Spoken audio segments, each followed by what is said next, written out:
Asia cup cricket final ഇന്ന് ദുബൈയിൽ നടക്കുകയാണ്. 41 വർഷത്തെ പാരമ്പര്യമുള്ള ഏഷ്യ കപ്പ് ക്രിക്കറ്റിൽ ഇന്ത്യയും പാകിസ്ഥാനും നേരിട്ട് ഇതുവരെ ഫൈനൽ മത്സരം ഉണ്ടായിട്ടില്ല. ഇന്ത്യയും പാകിസ്ഥാനും ഏറ്റുമുട്ടുമ്പോൾ കഴിഞ്ഞ മത്സരങ്ങൾ പരിശോധിച്ചു നോക്കിയാൽ ഇന്ത്യ തന്നെയാണ് ഏറ്റവും മുന്നിലുള്ളത്. കാരണം പാകിസ്ഥാനോട് 2 തവണ വിജയിച്ചു. മറ്റു മത്സരങ്ങളിലെല്ലാം ഇന്ത്യ വിജയിച്ചാണ് ഫൈനലിലെത്തിയത്.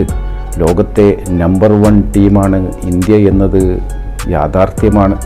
നമ്പർ 1 ടീമിനെതിരെയാണ് ഇന്ന് പാകിസ്ഥാൻ മത്സരിക്കുന്നത്.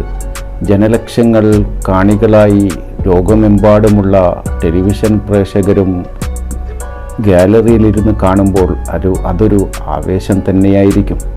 ഏതാനും മണിക്കൂറുകൾക്കകം മത്സരം ആരംഭിക്കുമ്പോൾ മത്സരത്തിൻ്റെ റിസൾട്ട് ഇന്ത്യൻ ടീമിന് അനുകൂലമായിരിക്കും എന്ന് തന്നെ നമുക്ക് കരുതാം.